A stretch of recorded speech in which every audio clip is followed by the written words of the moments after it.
Eh,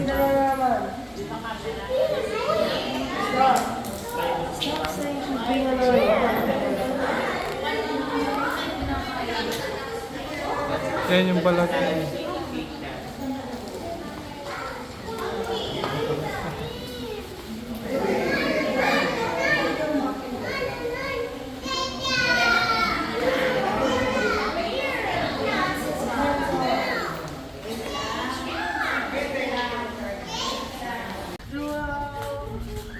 Pauna-una yung bata, oh. Yan ang unang adak tamain ng ano.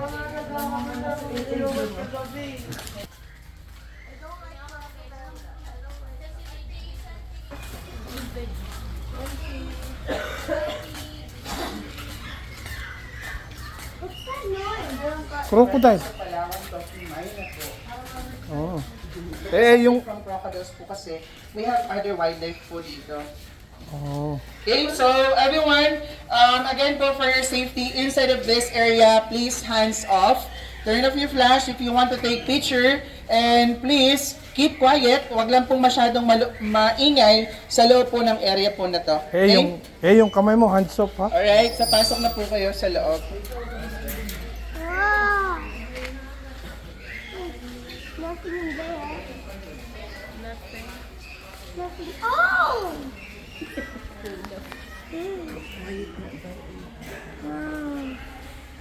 That kind of orange.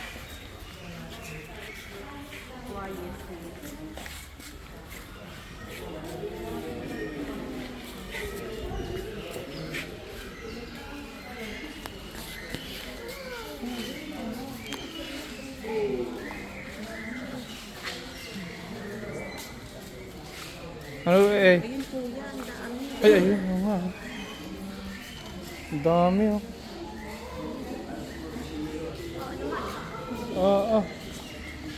Uy, mayabang na bata, huwag kang pauna-una. Mamaya, madakma ka niyan. Putol yung kamay mo dyan.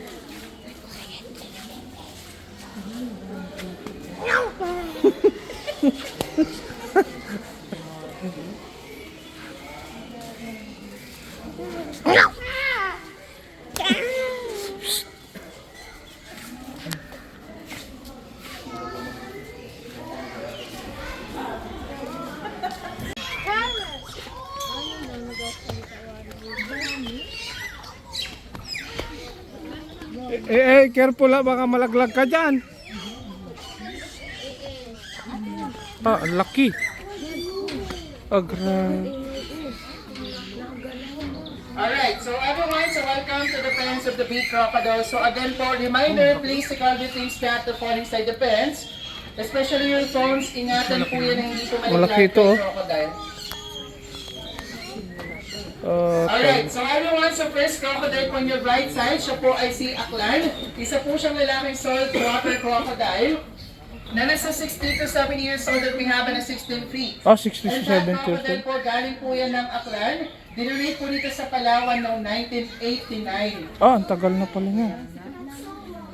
So yes po. And then everyone sa that crocodile po, pet po siya ng former official from Aklan na hindi na po kayang alagaan pa. Okay? Next crocodile, everyone in your left side, so that is more. Also, ang pagkalaki niyan. crocodile, approximately 30 to 40 years old and measuring 14 feet. And that crocodile, siya, nakatingin na yun. last 2011, naka-atake at nakapatay po siya ng isang mangingisda. Ay. Ay po ay yung kabilang crocodile. Ay, ito. Yan po. Okay? And the next crocodile, everyone in the third pen. So this is the longest and the oldest crocodile po here in the crocodile farm. And this crocodile naman, pangalan po niya is Makmak. Yes, Makmak. Siya po is galing po ng barangay Macanascas. And that is northern part of Puerto Princesa. Siya po yung kasing haba ni Rio na skeleton po na naka-display sa lobby. Nasa 17 feet, edad po niya, nasa 70 to 80 years old. 70 to 80. Ang laki pala nito din. Ang laki, oh. Malaki pala yan. Siya. Alright, and everyone, so this is Kalayan. So ito po is breeder naman po namin before. Kaso nga lang po, non-productive now, medyo matanda na po yan. So nilipat na po siya dito. And also for the safety of other crocodiles din. Kasi they have chance na they can kill other crocodiles because of territory. So crocodiles or saltwater crocodiles are highly territorial. So pwede niya pong mapatay po yung kapwa niya buhaya anong dahil po sa teritoryo. Oh. So everyone, so this is the freshwater crocodiles or Philippine crocodiles naman po na nasa 5 to 7 years old. So ito po is mga captive breed or dito po ito pinanganak. So some of them, pwede po natin ma-release o pwede pong maibalik sa wild. But some of them are going to stay here in the captivity para gagamitin pa rin po as a breeder. So we need to breed and conserve the Philippine crocodiles because now they're Oh, ang laki nito. endangered, which is update counts po nila sa wild, nasa 200 plus na lang.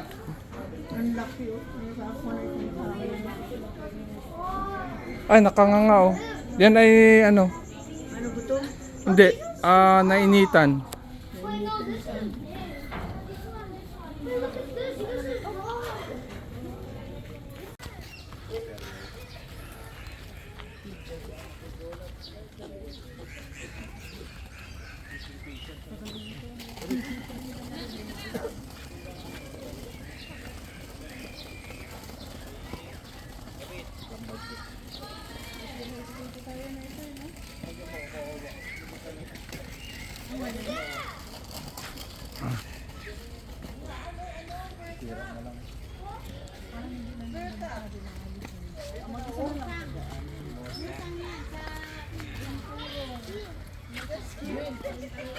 May bear cat yan?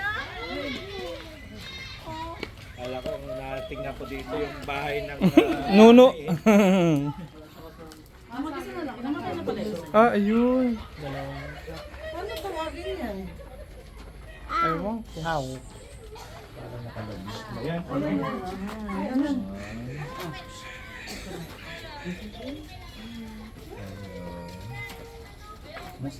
Ano yan? Nocturnal. Pag araw yan, hindi man active yan.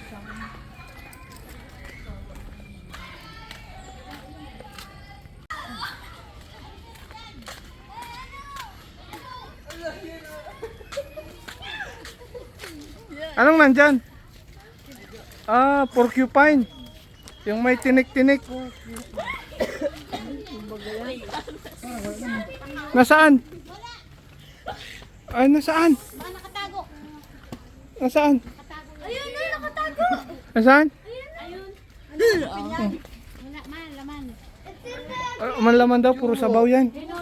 Ay, nasaan? Doon sila dito. Ayun.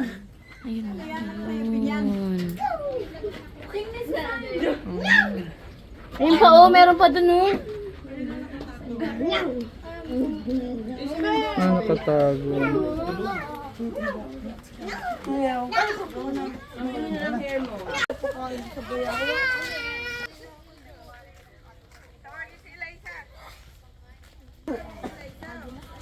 Ano yan? Yan ay... Serpent eagle?